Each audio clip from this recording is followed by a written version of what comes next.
everyone, welcome back to the Evermore YouTube channel. This is Chris back with the Aftermath, the show that we do when the dust has settled from the instant post-match reaction for Newcastle United's last game, which happened to be a last-minute winner, 2-1 against Fulham in the Carabao Cup quarter-finals. That's right, Newcastle are going through with another semi, easy with the jokes. We love a semi at Newcastle, do we not?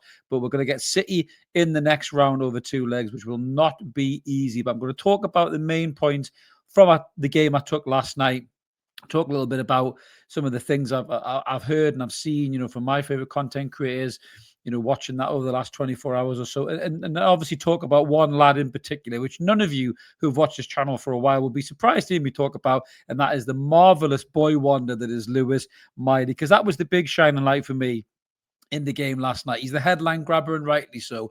What we've seen from this kid in the last few months for certain is we've seen a kid who is growing so quickly and evolving so quickly, not just physically, but in stature and mentality as well, to be a player that this team can rely on when they need it. A lot of big name players in this squad have gone missing over the last few months, certainly since the start of the season. There's no doubt the Newcastle summer was thrown into complete disarray with the complete disaster of the Alexander Isak saga. It caused more problems than probably any of us will ever truly know in terms of morale, in terms of maybe players questioning whether they should stay at the football club. I'm sure all that was happening behind the scenes, but credit to Eddie Howe and the team for that. They didn't let that spill out over into the surface, and they tried to keep a unified front. But there was no doubt that we were struggling without this player. We geared our team up for this player to even if he did fuck all for 80 minutes, he'd do something amazing in 10 minutes and win us the game and get all the headlines. And to lose a player of that magnitude was always going to hurt Newcastle United. But throw in injuries as well. The guy that was signed to replace him, which I'll come on to in a minute because I was very impressed with him last night, in the shape of Johan Vissa. Are we going to get 5 years out of him? No, we'll probably get about 2 seasons out of him. But the whole plan to sign Johan Vissa, which is why we paid way over the odds for him, was to come in and give us a similar feel to what Alexander Isak was giving us before he threw his toys out the pram and decided to stomp off down the M62. How's that working for you, Alex? Not particularly good. But Vissa's injury probably hit us a lot harder than we thought. Nick Voltemada's been excellent since he's come in, but he's a total different player to Johan Vissa and Alexander Isak, and that's shown in the team. But in and amongst all of this stuff, in and amongst all of the kind of lackluster performances, the questionable tactics, the lack of in-game management, big players supposedly not turning up in key moments, what's emerged from that is this 19-year-old lad who has just got raw talent. There's no doubt about that at all. He's played right through the academy. Anyone who's known anything about that kid through the academy has known how good this lad has been coming through. He burst onto the scene at 17 years old, and what he had was confidence, bravery, and a football intelligence way beyond his years. Even at 17, we could see that he was getting assists in the Champions League, assists in the Premier League. He was playing against Chelsea's, Manchester United's, Paris Saint-Germain's, and he wasn't phased. I remember seeing him tackling Kylian Mbappe at 19 like it was just his mate in the park. Didn't give a fuck. And players like that don't come along very often. Players like that, you have to nurture and you have to manage correctly. Now, there's been times with Lewis Miley where we've wondered, certainly, why is he in cryostasis? Why is he not playing? He's had some injuries as well. He's a growing lad still. He's gone from being, like a very skinny, slight little 17-year-old to a brick shithouse, 6'4", 19-year-old. He's got the face of a baby, but the body of a fucking bouncer. The way he jumps up and he's starting to head balls in the back of the net as well. Now it's very akin to the kind of things that Gary Speed used to do back in the day for Newcastle. And I'm loving seeing this kid's development as a footballer. I will admit, I lost my shit a little bit when I saw him in at right back. I didn't like it, and I made a fatal mistake of putting a post on social media. I was a little bit off last night, so apologies for anybody in the live. I was still a bit pissed off about the whole thing. Now, one thing, you can see my Christmas tree over my shoulder here. One thing I know is that Lewis Miley delivered a Christmas miracle for Newcastle, and that social media is full of wankers in the main. I probably should have known better than that, but I've learned my lesson. I won't be putting myself through that again. So you've got nothing but more kind of articulate, chirpy, happy Chris on these post matches. Unless something goes wrong, then I will rant like a motherfucker. But I won't be going on social media anymore because it's just full of cocks. But I didn't like seeing Lewis Miley at right back because I thought the kid's done so well in midfield and he's got so much ability. I felt putting him there was taking him out of that situation. And I didn't like that. I wanted to see Lewis Miley in the midfield trying to influence this game and bossing it alongside Bruno Guimaraes. But what happened with the tactic is very similar to the only way I can probably describe it is what Liverpool have done with Dominic Szoboszlai. He's gone into right back and you're like, my God, what are you putting one of your best midfielders in right back for? But out of possession, he sits in the right back slot. In possession, he steps into midfield, and that's what Lewis Miley was doing. And for Eddie Howe to say after the game that they were teaching Lewis Miley how to play right back the morning of the game is incredible, given the performance that the kid put in. I've got some of his stats here in a second to run through, but what Lewis Miley has is confidence, composure, and football intelligence. And if you've got all of those ingredients, you can play anywhere. I think about all the top players that I saw play over the years, the likes of your Steven Gerrards, your David Beckhams, Wayne Rooney's, even players like that. You could see them dropping into other positions. I remember seeing Steven Gerrard playing in the Champions League final in Istanbul, and he finished the game at left back, and he was flying into tackles, and he was tracking wingers, and he was blocking them off and stuff like that. Now, I'm not saying for 1 second that Lewis Miley's as good as Steven Gerrard, right? Before anybody goes nuts in the comments, but my fucking God, if he could be half the player, we've got some player on our hands there. But we were devastated when we lost Elliot Anderson. And Elliot Anderson's gone on to do amazing things. I always felt that Lewis Miley was a better player than Elliot Anderson when he was at Newcastle. And at 19 years old, I feel what Lewis Miley's bringing and what he's brought previously is so much more than what we saw from Elliot Anderson. That's not saying that Elliot's a bad player. I'd have him back tomorrow in a heartbeat. I think he's a great player.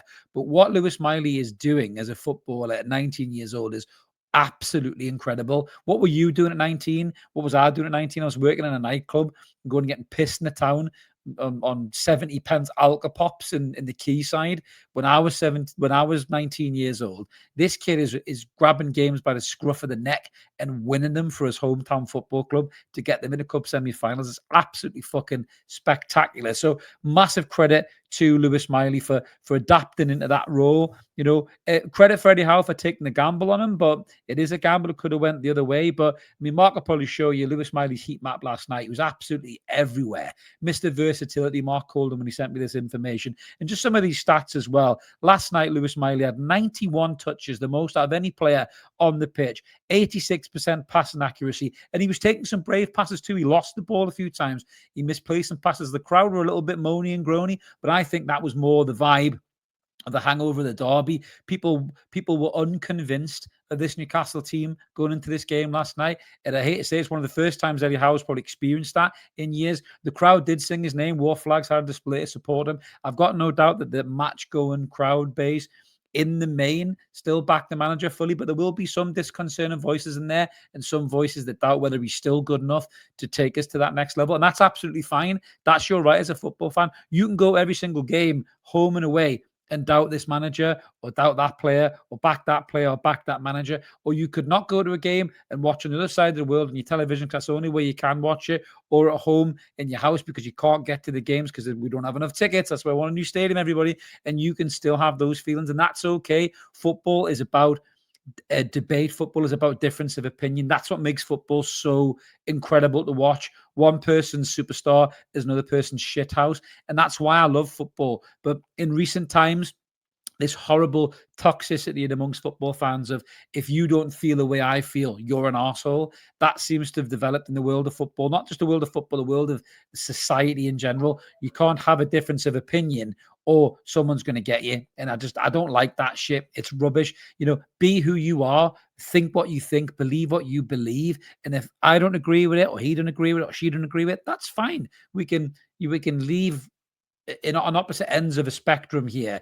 Discourse is okay in the world, certainly in the world of football. So digress a little bit there, but some of Lewis Miley's stats there, as I say, 91 touches, 86% passing accuracy. He won 10 of 12 duels and 3 out of 5 successful tackles. This is a kid who doesn't even play right back. He shouldn't be playing right back. The reason he's playing right back because we don't have any other right backs. That's why he's playing there, because Kieran Trippier is 35 and he's knackered. And because he's 35, his injuries take way longer to get over. Emil Kraft's 31, he's knackered. That's why he's taking so long to go over. Harris Nashby has been on the Mary Celeste. He's invisible. He's in the Bermuda Triangle. Who is Harris Nashby? Has anyone seen Harris Nashby? Let's get one of them milk cartons up from fucking Welcome to Derry. Missing Harrison Ashby. Where the fuck is he? He's not even in the picture. And Tino Livramento was playing left back.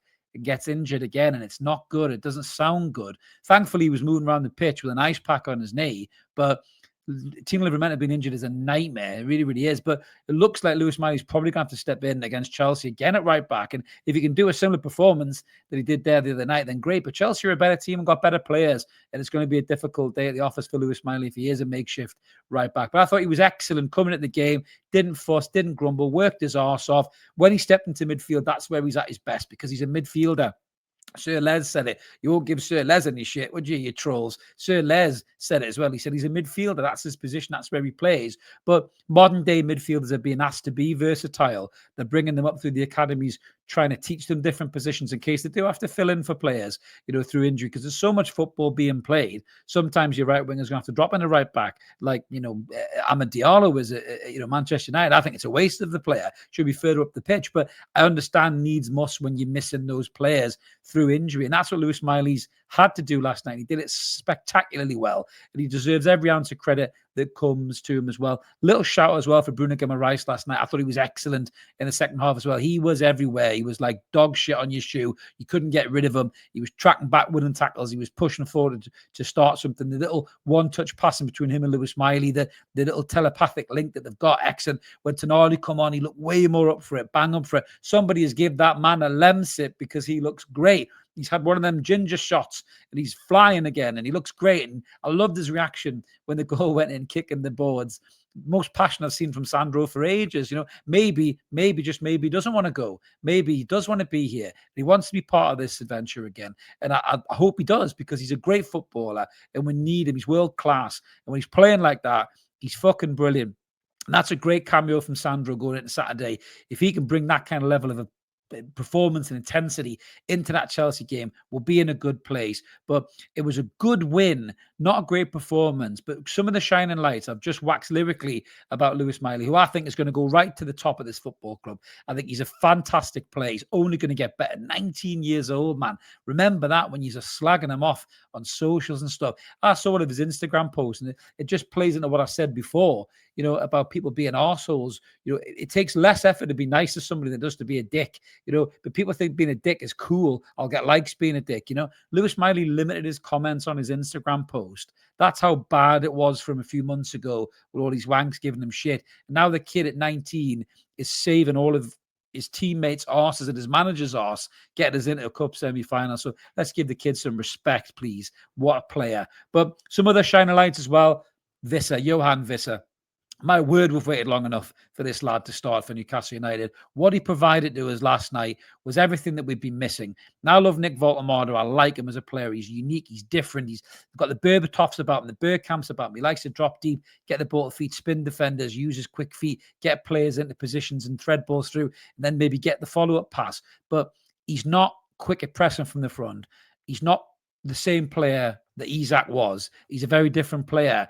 And we maybe struggled to adapt to Nick Voltemade's game, but he's also maybe struggled to adapt to ours. But he's still only a young man. He's only 23 years old. He has time to be coached, to be in the box more, to be more of a number 9 and have more of a central position. He looked better when he come on. He was in the box more. He was more of a centre forward rather than a deep drop and 9.5 or false 9, whatever you want to call him, Bergkamp kind of role. He was more in the box because he was watching Vissa. But what Vissa does, Vissa's an out-and-out number 9. You could see it with the goal. The movement was incredible. He goes back stick first, checks back in, and he's in the right space where the keeper parries it straight at Vissa, taps in the back of net. It's a striker's finish. He was in positions again, going for headers, mental overhead kicks. He's so hungry for it. The fact that he didn't go to DR Congo, which he probably could have done. If he wanted to go to Congo for the African Cup of Nations, he would have done. But he didn't. He made the right choice to stay with Newcastle United, to repay the faith of Newcastle, chasing them all summer, putting in the money that they're putting for him, which was way over the odds in many people's opinions, mine in particular. But if Johan Vissa can stay fit for the running of this season and give us that energy and give us that pace, running in behind, pulling defenders out of position, that quick movement, that desire to get to the ball, the press, if he can give you all of that, that's going to be an unbelievable option for Newcastle going in towards the end of the season. The league is still very tight. You're 2 or 3 wins away from being back in the top 5, top 6. I still think it's going to be a struggle for us. I think we've left way too many points out on the table, and a last-minute winner from a boy wonder is not going to change my opinion on that. I need consistent performances from this team to get me back on the bandwagon in terms of us finishing in the top 5 or top 6 positions. That's not me being negative. That's just me being practical. We're not playing well enough collectively as a whole for me to believe that we'll get Champions League football again. But last night was a great result. Some good positives there, some negatives too. The injury to Tino Livramento is a big blow. Hopefully, it's just an impact injury, but I think it'll take him out the Chelsea game at the very least. But we've got Lewis Miley confirmed as a makeshift right back for that game. But Kieran Trippier should be back in January. Lewis Hall, the news on Lewis Hall was slightly better. He missed last night with a hamstring injury, but I think that was more just managing his minutes.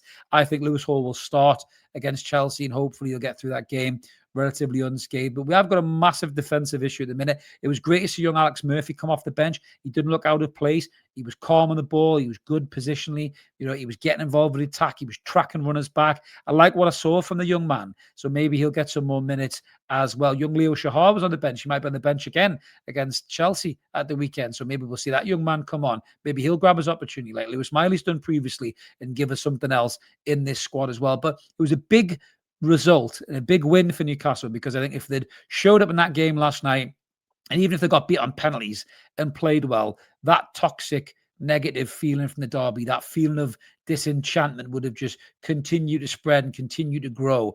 And if we went into Chelsea and got beat on Saturday again, and the Manchester United Boxing Day again, and beat, the feeling of discontent in the fan base would have been growing. The questions would have been asked a lot more. So it was great to get the result, great to get the win, and great to push through into the semi-finals of the Carabao Cup. Listen, City's the hardest game we could have got, but you've got to beat the best if you want to win the competition. We did that last year. We're going to have to do that again if we want to win the Carabao Cup. But some promising stuff to see from last night, in particular the performance of Lewis Miley. Incredible. This kid is growing in stature every single game he plays. As I said before, when some of these so-called big superstars fixing their fucking headbands and not showing up in key moments when you need them, look at that lad, 19 years old, chest out, give it to me, I'll save the fucking day. And boy, didn't he save the day. What a player. Great to see him progress. And I've been banging the drum for months, and I'm glad to see a lot of other people are finally understanding how good of a player this kid is now and what he probably can be in the future for Newcastle United. But thanks for watching, guys. That's my thoughts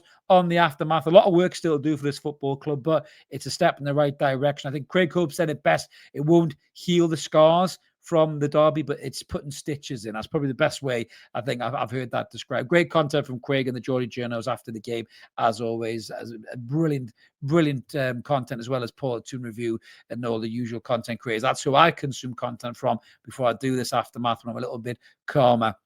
But let me know in the comments below what you think. Were you impressed with Miley the way I was? Did you think the makeshift right back thing was a massive stroke, or just fortuitous that Lewis Miley's such a good footballer, he was able to play it and play it well and still have an influence on the game? And what are your thoughts moving forward with the injuries to Tino, Lewis Hall being a fitness doubt? What did you think about Vissa? Let us know all below in the comments, guys. Keep it above the bell. If you're a prick, you'll get the flick. We ain't messing about with that kind of shit. But this is a safe space for you to have a difference of opinion without being attacked or vilified like some of these horrible social media platforms. But keep it ever more in the meantime. Like and subscribe. I'll be back with the Chelsea preview and the live post-match reaction to the Chelsea game, which hopefully will be another win for Newcastle United and maybe another Lewis Miley masterstroke. You never know. Thanks for watching, guys. Have a belter. See you later.